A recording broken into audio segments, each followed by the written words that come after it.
Shalom, senang sekali berada di tempat ini. Ini baru pertama kali gereja menayangkan CV saya. Biasanya CV diterjemahin sebentar jadi ini. Jadi even di Mawar Sharon Barat nggak berani menampilkan visi ini ya. Jadi biasanya cuma disebutin, tapi saya bersyukur karena di Balikpapan inilah saya bergerak. Waktu Yuti jadi saya apal Balikpapan. Karena inilah uang saya banyak di sini. Balikpapan, Samarinda, KPC, Sangatta, Satui, Tarakan, Bero, semua dulu pada waktu saya di Yuti 2003 sampai 2011 8 tahun saya keliling ke sini. Jadi saya keliling semua di sini dan salah satu yang saya tidak pernah akan lupakan adalah kepiting kenari. Ya, jadi saya udah merencanakan hari ini, besok malam, hari ini kalau ditraktir, kalau hari ini tergantung dari GMS ya. Kalau besok saya sudah memutuskan, besok saya akan ke IKN bersama tim Yuti, pulang ke Piting. Siang ke Piting, pulang ke Piting, nanti hari Selasa pulang ke Jakarta, bawa ke Piting. Karena sudah lama nggak ke sini. Hari ini saya mau sharing kebaktian yang ketiga, bicara soal servolution, melayani dengan kasih, dengan poin yang ketiga, bagaimana kita melayani dengan berkorban. Melayani dengan berkorban. Saya mulai dengan 1 Korintus 13:13. Ini yang sangat penting menjadi dasar kita. Bagian pertama, kedua, saya mulai dari ini. Dan ini menjadi dasar sebelum kita masuk kepada poin bagaimana kita melayani Tuhan dengan berkorban. Demikianlah tinggal ketiga hal ini. Saya semakin merenungkan hal ini sangat penting ini. Kita sebagai orang bisnis, kadang-kadang kita bisa tahu suksesnya Yuti di Kalimantan itu apa ya?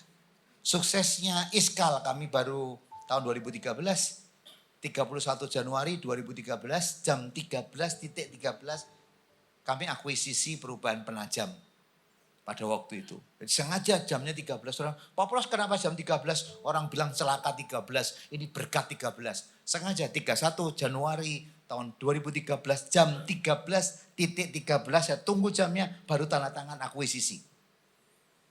Begitu waktu setelah selesai kami lakukan inaugurasi peresmian dengan shareholders kami dari Inggris, dari Skotlandia, begitu dijadikan kita upacara penyerahan, ada 3 lumba-lumba datang. Kita kaget, acara berhenti ngelihat lumba-lumba. Istrinya owners, itu bosnya owner kan istrinya. Gitu kan ya. Ownernya ngelihat serius, ada acara, tapi begitu ada lumba-lumba, istrinya keluar. Semua acara berhenti karena event owner kalah sama bosnya owner, yaitu istrinya. Dia lihat waktu sama saya temuin bilang, Pak Paulus, sign a good luck Pak Paulus, sign a good luck. Kok bisa ada lumba-lumba di pelabuhan penajam itu? Biasanya adanya buaya. Itu buaya. Saya bilang, oke. Ternyata 2014 drop. Harga batu bara drop, minyak drop sehingga harganya minus minyak. Kita selesai. Wah begitu drop, apa yang kita lakukan? Wah tanah jadi murah di sekitar itu. Itu 1 kilo, front-frontnya 1 kilo. Murah, kita beli. Kita nggak pernah tahu, belilah pada waktu murah. Dan to cut long story short, saya invest di sana, kita invest, tiba-tiba pas Pak Jokowi jadi presiden mengumumkan IKN di Penajam. Banyak yang telepon saya, Pak Pers, kamu sudah tahu ya bahwa akan di Penajam, kok kamu beli? Nggak tahu saya, nggak tahu. Tapi pada waktu mulai datang itu, begitu jadi sekarang jadi harga tanahnya luar biasa. Itu kalau dijual aja udah untungnya luar biasa. Karena waktu itu kita murah beli tanahnya. Gak pernah mikir. Teman-teman bilang, dari mana kamu tahu pelabuhan Penajam itu di situ dan kok bisa IKN di Penajam? Saya gak tahu. Tapi Tuhan saya tahu. Jadi saya suruh invest 31 di Januari 2013 jam 13:13. Saya sebetulnya besok mau ke sana. Tapi kalau ke sana kepagian, direct aja deh. Untuk melihat apa? Hal ini. Kunci ini semua. Saya cerita ini semua. Kalau kita tanya kunci suksesnya apa sih di dalam hidup ini? Kunci suksesnya apa sih dalam bisnis ini? Firman Tuhan katakan ini. Demikianlah tinggal ketiga hal ini. Hidup kita yang jadi seperti ini, saya tadi CV-nya kelihatan hebat, itu belum end. Karena Kita nggak pernah tahu. Itu hanya interim. Artinya pada waktu saya dipanggil Tuhan, yang saya dipunyai bukan ini. Kalau saya dipanggil Tuhan dengan key performance indicatornya Tuhan, wah kamu udah jadi direktur, kamu udah jadi presiden direktur, kamu sudah jadi, kamu punya Alphard, punya Toyota, punya BMW misalkan gitu ya. Mobil itu cuma itu, yang lain bukan mobil lah, itu ya. Itu produksi Astra. Kalau kayak gitu, wah enak saya. Kalau kriterianya Tuhan adalah yang presiden direktur, yang punya gampang di-achieve. Saya sudah santai. Unfortunately kriterianya bukan itu. Jadi saya nggak bisa sombong kenapa? Itu kriteria manusia. Pinter sehingga saya jadi presidir, pinter dari segala macam. Itu kriteria manusia, saya dipromosi manusia karena kriterianya manusia. Tapi itu tidak membuktikan kriterianya Tuhan. Kalau kriterianya manusia sama Tuhan sama, lebih mudah orang kaya masuk kerajaan surga daripada orang miskin. Tapi unfortunately Tuhan bilang sulit orang kaya masuk surga, yang gampang orang miskin. Kenapa? Karena semakin kita punya, semakin kita segala macam, sombongnya nggak karu-karuan. Itu sebabnya sekarang kita mau tanya dalam hidup ini, baktian yang ketiga ini. Kita tahu nggak kriterianya Tuhan untuk hidup kita? Saya tahu nggak kriterianya saya? Saya bilang sama istri anak saya tahu kalau saya salah mendrive hidup saya kepada kriteria manusia, saya akan salah fokus. Dan waktu saya salah fokus, saya pada akhirnya akan menerima, engkau adalah hambaku yang tidak bijak, tidak setia. Engkau teriak Tuhan, Tuhan, tapi aku tidak kenal engkau. Engkau bernubuat demi namaku, engkau segala macam. Tapi Tuhan bilang, I don't know you. Tuhan, ini buktinya Tuhan. Ini lihat nih, wah pangkatnya, depositonya, apa segala macam. Saya sudah pelayanan di GMS Balikpapan tanggal 25/02/24 segala macam 5 kali kebaktian, semangat. Tuhan bilang itu bukan kriteria. Kalau kriterianya adalah yang seperti itu, saya aman. Saya mau masuk surga lantai 7. Pastor Philip lantai 10 sih. Sendirian dia, gak banyak orang Pastor Philip kan. Ya Pak sama Pak John aja lah kita lantai 7 gitu ya istilahnya ya. Tapi ternyata itu bukan loh. Kriteria Tuhan bukan soal your achievement yang ada. Dan ini yang saya mau bilang. Kriteria Tuhan atas hidup kita ini. 3 hal. Demikianlah tinggal ketiga hal ini. Dan gak ada yang tercantum di CV tadi. Apa itu 3 hal ini? Ini yang sangat penting saya mau mulai karena menjadi dasar supaya kita. Saya bukan sekolah pendeta, saya nggak pernah sekolah pendeta. Jadi saya selalu kalau berdoa Tuhan ajar saya supaya saya mengerti firman-Mu. Ayat-ayat ini mengerti firman-Mu. Supaya waktu saya sharing kepada bapak-bapak yang marketplace kayak saya, Anda mengerti. Saya nggak pakai bahasa Ibrani, Yunani, nggak ngerti lah. Saya belajar apa. Jadi kadang-kadang apa yang saya siapkan. Dengan apa yang saya khotbahkan datang. Dari tadi kebaktian cuma 1 ayat. Saya go with the flow. Kayak Pak Pastor Philip go with the flow. Even gak ayat kedua. Saya udah present 15 halaman hari ini. Tadi pagi cuma 1 aja. Kenapa? Saya percaya Roh Kudus tolong saya. Supaya kau katakan apa yang Tuhan mau. Saya tidak memaksakan seluruh file saya bagus. Kenapa? Karena saya tahu persis. Tuhan berkarya. Tuhan izinkan pakai saya. Bukan otak saya melayani. Tuhan ajar jemaat mengerti. Karena jemaat gak mengerti Yunani, Ibrani segala macam yang kompleks-kompleks. Saya khotbah yang simple, yang Anda tahu. Tapi mengubah pola pikir kita. Saya mau belajar tunduk sama Tuhan. Saya belajar.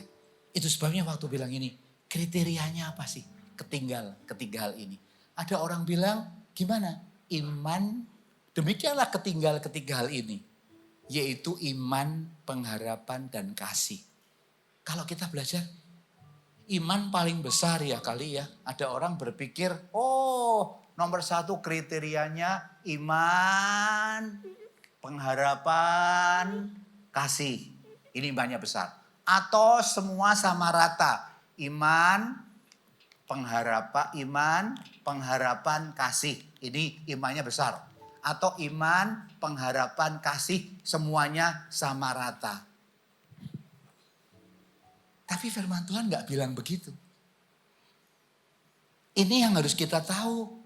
Sebagai seorang jemaat dari marketplace, firman Tuhan itu sangat jelas. Gak perlu diterjemahkan yang jelimet. Yang sering kali jelimet, bikin jelimet kelihatan pinter itu. Sampai jemaat bingung. Ini jelas kok, sangat jelas. Yang gak jelas tuh kita yang gak mau ngerti. Gak mau praktek di tempat kita. Apa yang dikatakan? Ini loh. Segitiga. Yang Tuhan minta kita tahu key performance indicators di dalam hidup kita. CV yang kita harus bawakan kepada Tuhan. Kalau kita mau diangkat nanti pada hari penghakiman. CV-nya cuma ini loh. Iman, pengharapan, dan kasih. Itu bentuknya begini. Bukan iman yang paling besar. Padahal kita bilang kalau punya iman sebesar biji sawi bisa pindah gunung. Pengharapan seperti sauh menghadapi gelombang. Untuk kalau nggak punya pengharapan goyang. Kasih 1 Korintus 1 Korintus 1 sampai 12. Tapi firman Tuhan simpel kok. Kenapa revolution itu penting? Kenapa saya mau melayani Tuhan itu penting? Di tengah saya sebagai eksekutif, di tengah saya sebagai CEO, presiden direktur. Kenapa saya melayani Tuhan gak takut nanti gak dipilih lagi? Karena ada satu, saya waktu kemana-mana melayani Tuhan, menyatakan Yesus Kristus Tuhan. Menyatakan Tuhan itu adalah satu-satunya. Kalau saya doa di teman anak buah saya punya 15.000 karyawan, 30 company, aset yang saya kelola 45 triliun di bawah saya. Untungnya sebentar lagi, 2 hari lagi nanti akan diumumkan United Tractors segala macam. Untungnya luar biasa, puluhan triliun. Tapi kalau kita hanya menghasilkan begitu, engkau menjadi bos yang hebat. Tapi anak buah Anda tidak pernah mendengar Yesus. Yang membuat kau sukses, percuma.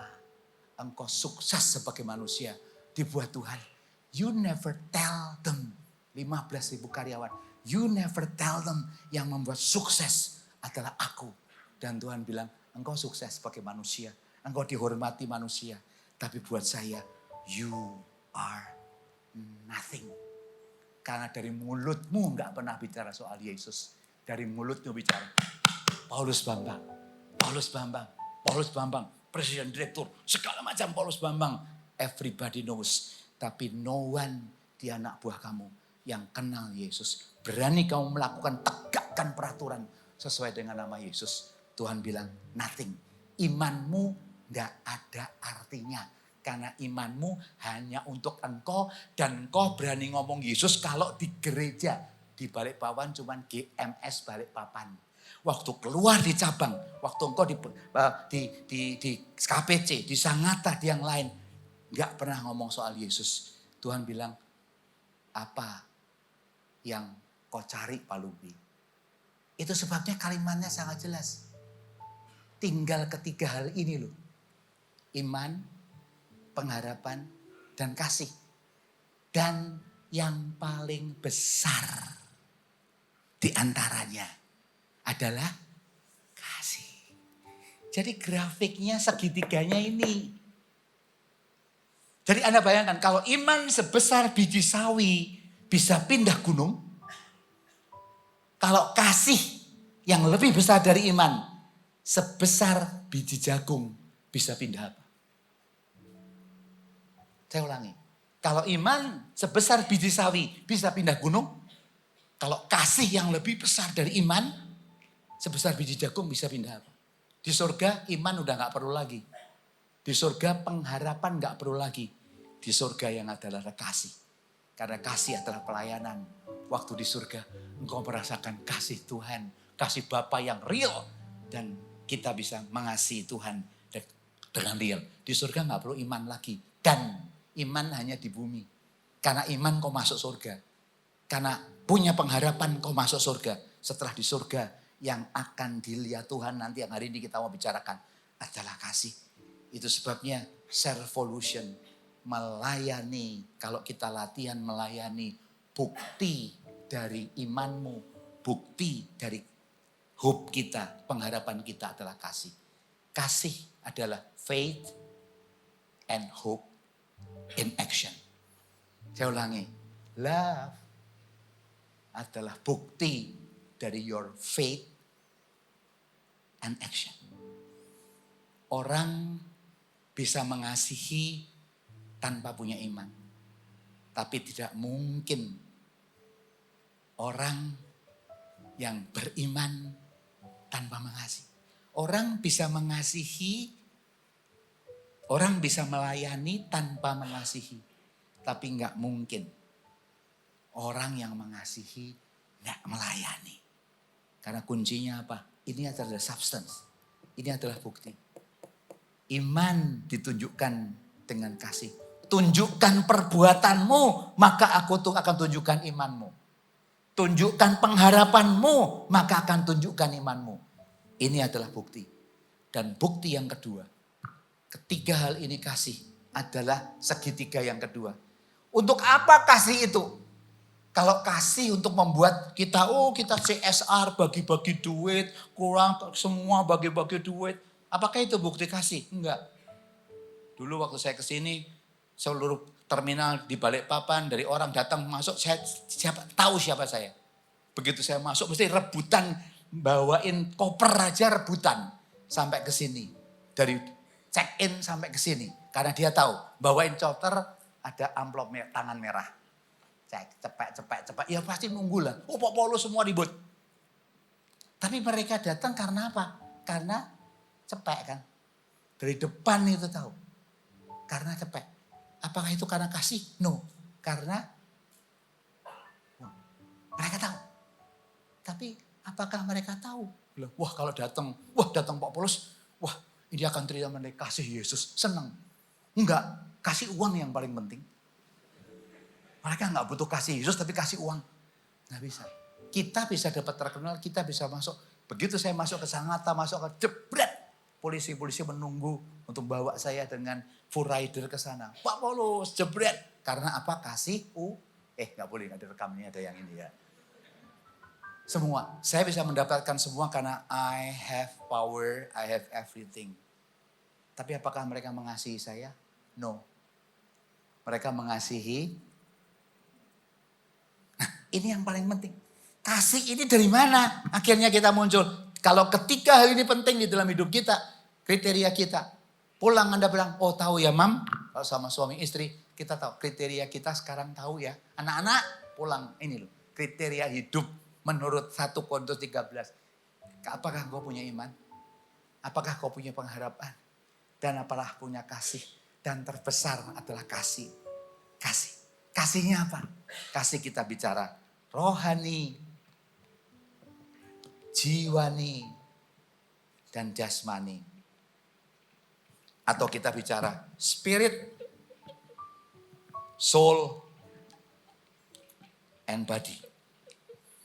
Ini yang di Tuhan bilang, kasihmu apa? Kasih supaya mereka bertobat karena spiritual.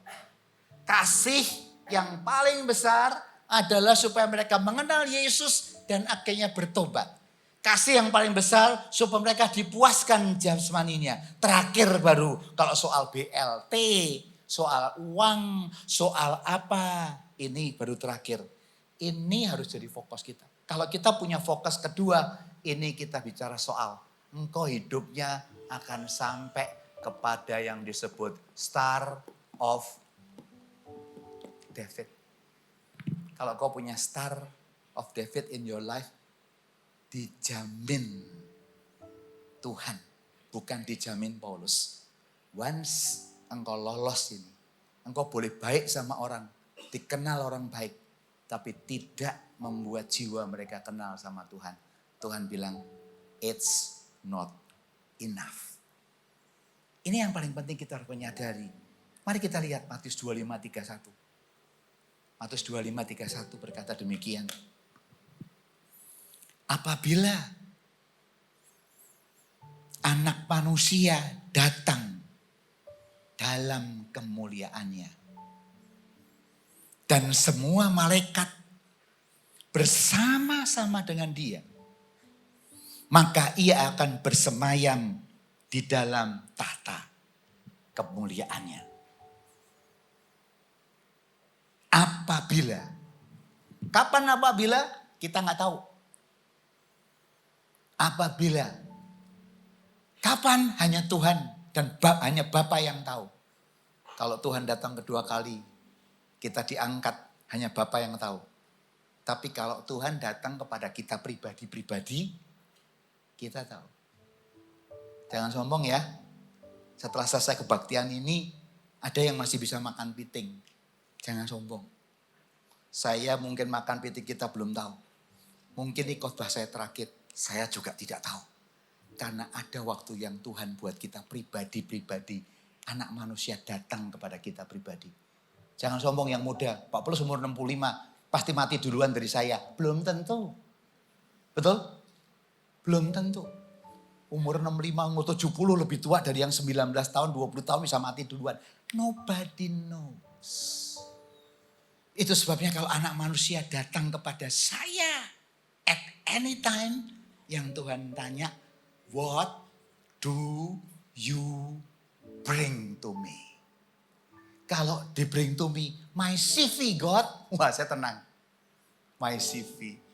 CEO of Astra Property, Tuhan sampai di sana pasti CEO of God's Property dong. Unfortunately, no. Jadi anak manusia datang bukan hanya Tuhan datang kedua, tapi waktu anak manusia itu memanggil kita satu-satu, itulah the end of your end. The end of my end. Lihat, ada 5 jenis pemisahan yang akan terjadi ketika anak manusia itu datang kedua kali. Apa 5 pemisahan?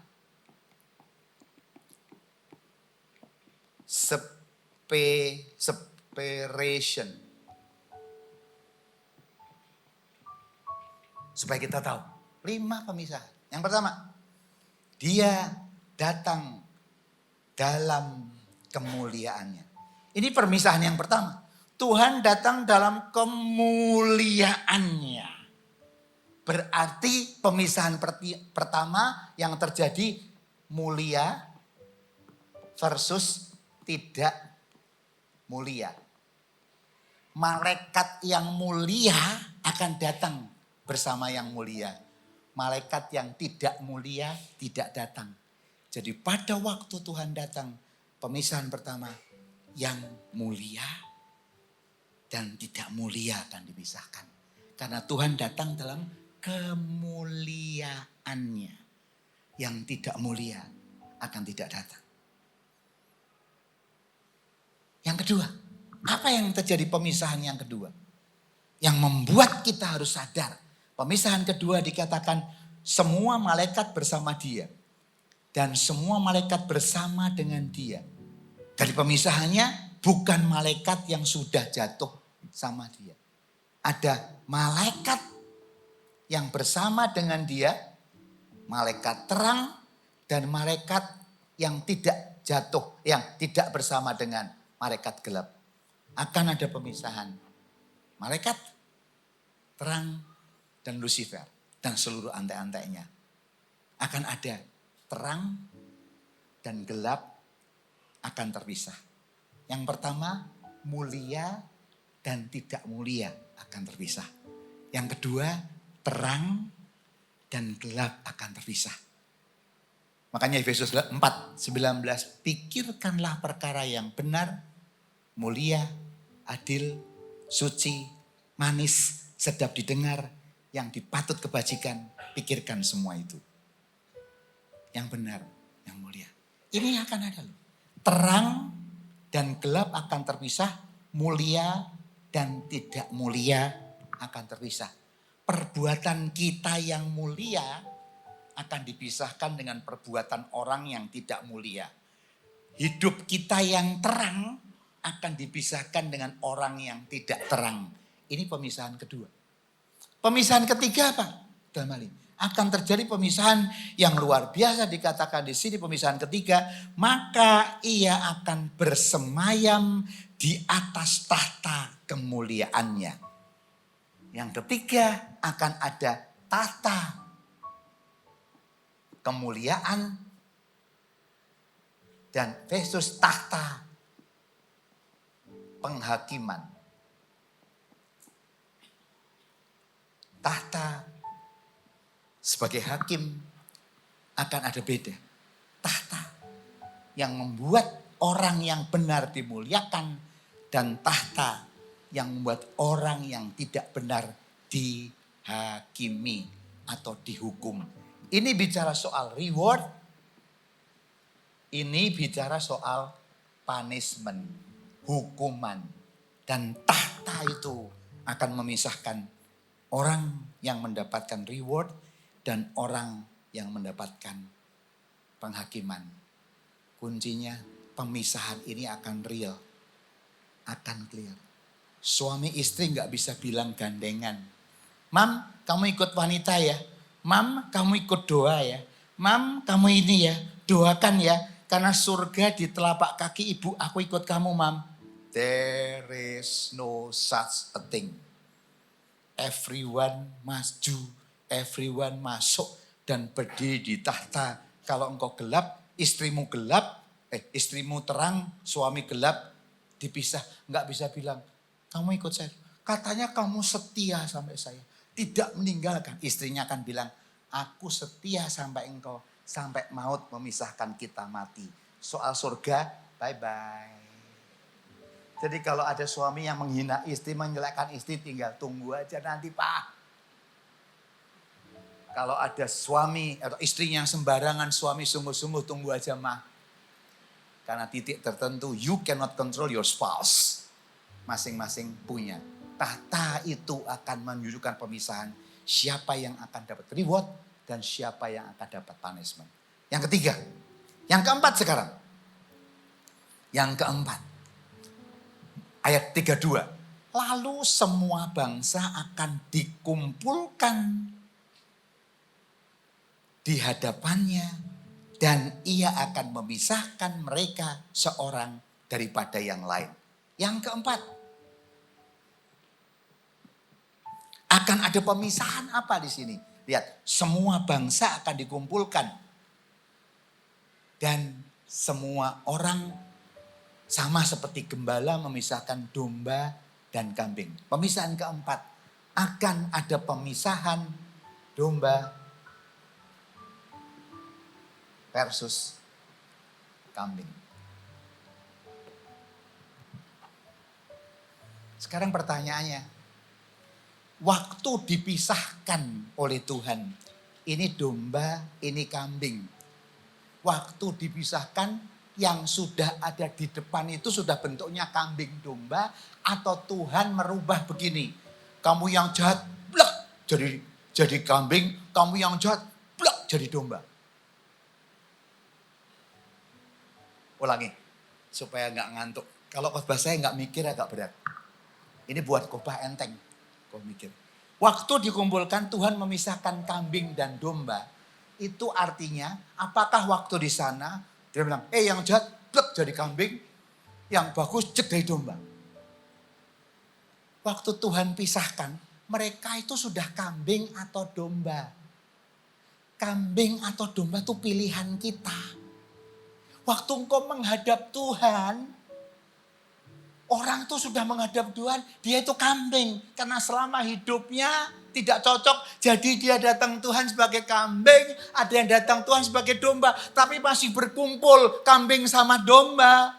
Waktu di depan Tuhan tuh ada orang yang hidupnya mempersiapkan diri tanpa sadar, you are heading to become kambing. Ada orang yang serius melayani Tuhan. Kenapa saya serius? Kenapa saya jujur? Kenapa saya nggak korupsi? Kenapa saya hidup benar? I'm preparing myself to become domba. Dan ini adalah pemisahan akibat poin preparation yang kelima. Pemisahan kelima adalah pilihan. selama hidup. Jadi jangan bilang, wow pada akhir zaman. No, no, no, you and me. You are preparing yourself buat jadi kambing atau domba. Nggak ada kaget-kagetan. Itu sebabnya anggota GMS yang datang kebaktian yang ketiga ini. Are we heading to become kambing or are we heading to become domba? Dan itu tidak mendadak pada hari penghakiman. Itu sekarang. Engkau menyiapkan diri enggak? Dan sekali lagi pilihan kita. Banyak orang enggak sadar hidupnya ya. You pilih yourself. Saya pilih myself. Sebetulnya become kambing dan domba. Makanya Tuhan di dalam Matius 7. Tidak semua orang yang berseru Tuhan, Tuhan aku kenal. Karena pada waktu dia berseru Tuhan, dia sebagai kambing. Dan bukan domba. Itu sebabnya Tuhan mau ajarin kita. Engkau memisahkan diri loh. Saya pengen semua jadi domba. Tapi ada domba yang memilih jadi kambing. Yudas Iskariot itu 12 Tuhan pilih semua murid sama. Titik tetap ada satu yang siap jadi kambing. Saul dipilih itu jadi domba yang baik. Tapi dia memilihkan sendiri. Aku gak mau tunggu Samuel. Waktu dia merasa dia bisa pikir dia sendiri. Dia kehilangan 3 hal ini. Gak punya iman. Gak punya pengharapan. Aku takut kepada rakyat. Gak punya kasih sama Tuhan yang paling utama. Waktu dia tidak punya iman. Gak punya pengharapan. Dia kembang. Dia membuat dirinya jadi kambing. Dan waktu kambing Samuel berkata, tahtamu sudah lepas. Bukan salah Tuhan. Tapi dia memilih. Karena tidak punya 3 hal ini. Kehilangan iman. Kehilangan pengharapan. Akibatnya kasihnya sama Tuhan luntur. Salomo kurang apa? 2 kali ketemu Tuhan. Orang yang bijaksana. Tapi akhir hidupnya dia dipengaruhi oleh 700 dan 300.000 istri. Bayangan. Salomo yang sudah ketemu Tuhan menjadi orang yang paling bijak di dunia, paling kaya pun pada waktu akhir dia mengakui semua sia-sia pada waktu dia tidak bertahan. Jangan sombong. Itu bertahan sampai terakhir. Kenapa? Dia memilih jadi kambing. Buat dia istri 1 enggak cukup. Buat dia Tuhan enggak cukup. Dia cari istri lain. Menyembah dengan bukit pengorbanan. Buat dia enggak punya iman. Tidak punya pengharapan. Apalagi kasih. Akhirnya masa hidupnya semua sia-sia. Dan dia bertobat tentunya. Nanti kita lihat ya. Salomo masuk surga atau enggak kita lihat. Tapi waktu dia kalau ditanya masuk surga tanya. Kenapa kau lakukan? Saya menyesal. Untung kasih karunia Tuhan mengubah hidup saya. Ini yang paling penting. Pilihan kambing dan domba bukan Tuhan yang misahin kita. Kita yang memisahkan diri dari kasih Tuhan. Kita memilih, orang-orang memilih jadi kambing atau domba. Yang membuat Tuhan gampang. Sudah kumpulan no. Ini udah kambing sama domba kumpul. Tuhan cuma bilang, beng kiri. Mbak kanan. Gak ada yang protes. Gak ada yang masuk ke mahkamah konstitusi. Gak ada yang bilang ini ada kecurangan buktinya. Gak ada. Sudah terjadi. Beng, kamu bilang keputusan sudah. Ke kiri atau ke kanan. Tidak ada yang datang untuk membuktikan dengan bukti-bukti Tuhan. Lihat nih aku bernubuat demi namaku. Membuktikan. Selesai. Betul kamu melakukan itu betul. Tapi bukan karena iman. Bukan membesarkan namaku supaya namamu besar. Mbing. Tapi yang sederhana. Janda yang sederhana gak punya duit. Kasih 2 peser. Set. Dibandingkan orang kaya yang kemerincing. 2 duit bread. Mbak. Tinggal bing atau mbak. Dan dia pulang Tuhan berkata, ini ngasih lebih loh. Stefanus, waduh dirajam begini-begini. Semua orang. Dia memilih. Pada waktu dia dirajam, mati. Lihat tahta Allah. Dia berkata, mbak kambing. Mbak pulang mbak. Makanya dia menghadapi mbak dengan bahagia pulang. Kambing domba pilihan. 2 orang yang di sebelah kiri atau kanan Yesus itu gambaran pilihan ini. Kambing atau domba? Dua-duanya kambing. Domba cuma satu di tengah. Tuhan ada di tengah. Kiri kambing, kanan kambing. Ini gak ada kaitan sama pemilu ya. Ini karena firman Tuhan kan, Tuhan di tengah. Gak ada kaitannya. Kambing di sini. Tapi yang satu berkata, kalau engkau anak Allah, turunkan dirimu, selamatkan kami. Kambing itu nuntut. Wong dia milih dari kambing kok. Sudah salah pun nyalahin Tuhan. Tapi yang satu berkata, nggak tahu kanan atau kiri. Firman Tuhan nggak bilang kanan kiri, jadi kita nggak tahu ya. Yang kanan atau yang kiri lah. Dia bilang, kita memang selayaknya dihukum. Dia menyadari, kita ini kambing. Selayaknya dihukum. Tapi orang ini enggak loh, kambing. Pertama kali. Tapi waktu dia bilang, orang ini enggak. Dia geser dari kambing ke tengah. Terus menghadap tengah. Dan dia berkata, dia memilih. Tuhan, ingat aku. Karena engkau adalah gembala domba. Engkau hanya shepherd. Engkau gembala domba. Ingat aku. Waktu engkau datang sebagai raja. Kalimatnya cuma sederhana. Tuhan, ingat aku. Waktu engkau datang sebagai raja. Dia punya iman yang luar biasa. Yesus adalah tidak salah. Yesus yang tidak selayaknya dihukum. Dia punya pengharapan. Ya akan datang sebagai raja. Dan Yesus punya kasih. Ingat aku mantan kambing. Saya ulangi lagi. Orang yang kambing datang kepada Yesus. Dia orang yang tidak pas. Kita selayaknya dihukum. Orang ini tidak. Dia punya iman. Yesus orang benar. Dia punya pengharapan. Kau datang sebagai raja. Kalau itu aja gak cukup. Tapi yang ketiga yang paling besar diantaranya. Tuhan, kalau engkau datang sama raja, ingat aku. Aku kambing, tapi ingat aku tuh. Ingat aku kambing. Waktu dia bilang yang seperti ini, terjadi pemisahan. Domba di tengah, gembala domba di tengah, dua kambing. Tapi domba ini, gembala domba bukan memisahkan mereka. Saya ulangi, Tuhan tidak memisahkan mereka. Mereka yang bikin pemisahan. I am kambing. Saya tuntut kalau kamu benar. Tapi saya pernah kambing. Saya tidak menuntut diri. Kita selayaknya dihukum. Tapi orang ini tidak. Dari kambing dia menjawabkan. Aku tahu saya salah. Tapi di salib ini aku ketemu dengan gembala domba. Dan aku berkata, Tuhan ingat aku. Kalau kau datang sebagai raja. Dia memposisikan dirinya. Dia memilih jadi domba. Waktu dia memilih jadi domba. Tuhan tidak menghardik yang kambing. No, di Alkitab Tuhan tidak pernah bicara sama kambing. Karena bicaranya nanti pada akhir zaman. Tuhan tidak perlu protes sama yang kambing. Kamu gak tahu saya ya? No. Tunggu waktu penghakiman itu. Seperti iblis disimpan pada hari penghakiman. Tapi dia selalu respon sama domba. Respon sama domba. Kalau kamu ada kesulitan kamu sebagai domba. Allah respon hanya sama domba. Tapi kalau kamu kambing, kau teriak jengking-jengking sampai apapun. God will listen to you.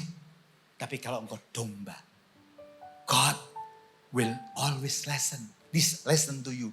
Walaupun engkau hanya whisper. Pak, ingat aku. Kalau engkau datang sebagai raja. Waktu dia pilih sebagai domba. Tuhan respon hari ini. Enggak usah tunggu nanti. Kalau engkau datang sebagai raja bicara soal nanti Tuhan. Aku percaya hope engkau datang sebagai raja nanti. Tapi Tuhan bilang time untuk Tuhan itu bukan soal tomorrow, bukan future. Time buat Tuhan adalah alfa dan omega. Dan dia langsung jawab kepada domba ini. Hari ini. Hari ini, today, engkau bersama aku di Firdaus. Karena engkau domba bersama aku di Firdaus. Saya yakin setelah kalimat itu, dia melihat Tuhan mati. Dua-dua kambing dan domba yang berubah melihat Tuhan mati. Bagaimana ditusuk dengan segala macam. Yang kambing teriak-teriak, yang kambing mengumpat, yang kambing apa kita gak pernah tahu. Tapi yang domba juga melihat kayak gitu dahsyat. Dan dia belum mati. Tuhan mati dulu, dia belum mati. Waktu dia lihat ditusuk dan Tuhan mati. Tetelestai, sudah genap. Orang yang jadi domba berkata, Tuhan sudah nungguin saya. I know my time is coming. Pada waktu dia harus dibunuh. Dia harus dipotong kakinya. Zaman dulu dia harus potong kakinya. Kalau nggak mati-mati. Nggak boleh sampai terakhir. Waktu dipotong kakinya. Yang kambing akan teriak-teriak. Yang domba, do it as soon as possible. Kenapa? My shepherd is waiting for me. Dan dia melihat seperti Stefanus. Domba hanya lihat gembalanya. Kambing gak akan lihat gembalanya. Tapi domba pada waktu dia mati, dia potong, dia berkata, now I will see you Lord. Itu domba. Kalau engkau masih takut soal hari kematianmu, artinya engkau masih kambing. Tapi kalau engkau gak takut akan kematian pun kapan, artinya engkau domba. Anytime you call me home Lord, I'm ready. Karena apa? I'm preparing myself to become domba. To become domba. Saya berkata sama diri saya, Tuhan siapkan saya setiap hari. Karena saya tidak tahu kapan waktunya. Kalau saya boleh berdoa, saya mau mati setelah anak saya punya anak, cucu dan sebagainya. Kalau berdoa, kami sering ribut sama istri, lucu. Nanti yang mati saya dulu ya, jangan kamu ya. Saya dulu yang mati. Kalau kamu mati dulu mungkin saya kawin lagi. Gitu aja. Jangan lebih baik saya mati dulu. Enggak, enak aja. Aku dulu. Ya sudah, pokoknya kita mati berdua deh. Bersama-sama. Emangnya kayak Romeo dan Juliet. Kita seringkali joke begitu. Tapi saya selalu bilang kepada anak-anak kita. Saya nggak pernah takut anak saya seperti apa. Saya nggak pernah takut apa. Yang pernah takut adalah saya. Karena waktu kematian tidak ada kaitannya papa, mama, anak. Gitu ya. Dan waktu kita tahu. Waktu kita mempersiapkan jadi domba. Anytime you call me home, I'm ready. Sekarang pertanyaannya, bagaimana kita mempersiapkan diri menjadi domba? Ayat 34. Dan raja itu berkata kepada mereka yang di sebelah kanannya, domba, mari, hai kamu yang diberkati oleh Bapa. Lihat, jelas ya, pemisahan bukan karena Tuhan misahin orang berubah. No, pemisahan terjadi karena kita yang sudah memilih jadi kambing dan domba. Sehingga Tuhan bilang, kambing kumpul, domba kumpul. Itu akibat, itu konsekuensi dari hidup kita.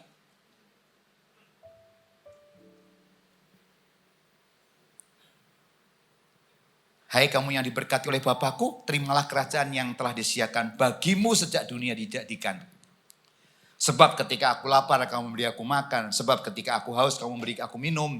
Ketika aku orang asing, kamu memberi aku tumpangan. Ketika aku telanjang, kamu memberi aku pakaian. Ketika aku sakit, kamu melawat aku. Ketika aku dalam penjara, kamu mengunjungi aku. Maka orang benar itu akan menjawab dia katanya, Tuhan bagaimana, bila manakah kami melihat engkau lapar dan kami memberi engkau makan atau haus atau memberi engkau minum. Bila manakah kami melihat engkau seorang asing dan kami memberi engkau tumpangan, telanjang atau memberi engkau pakaian. Bila manakah kami melihat engkau sakit dalam penjara dan kami mengunjungi engkau. Dan raja itu akan menjawab kepada mereka, aku berkata kepadamu, sesungguhnya segala sesuatu yang kamu lakukan untuk salah seorang dari saudaraku yang paling hina-hina ini, kamu telah melakukan untuk aku. Yang lain juga sama. Lihat kalimatnya, sebab. Tuhan gak bikin kriteria baru kok.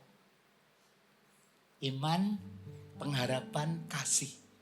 Yang paling besar adalah kasih. Tuhan udah bilang. Dan kriterianya nanti gak dirubah-rubah. Saya eksekutif gak boleh ngerubah-rubah KPI kalau mau ngasilin bonus. Wah hasil bagus saya rubah-rubah supaya gak ketat. No, KPI setting dapat. Dan Tuhan bilang, lihat kalimatnya. Sebab itu sudah old. Sebab itu sudah lama. Sebab itu sudah dikatakan. Sebab itu adalah alasan adanya pemisahan. Yang kedua kalimatnya ketika. Ketika itu pada waktu ada dibutuhkan. Ketika itu waktu kesempatan diberikan loh. Ketika itu bukan yang lain. Ketika itu kesempatan. Kayak hari ini itu ketika.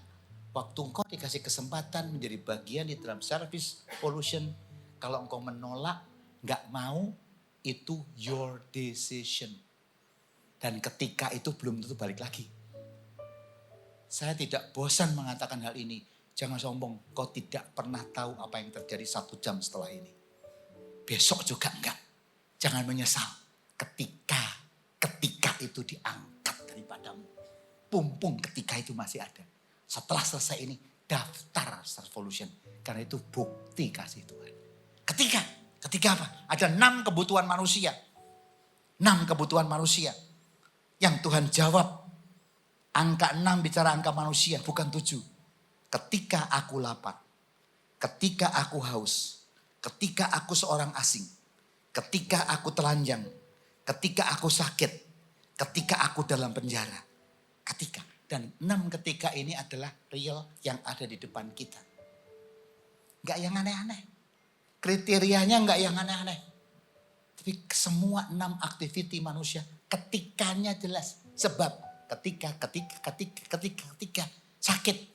Waktu engkau sebagai seorang pelayan Tuhan melayani temanmu di rumah sakit.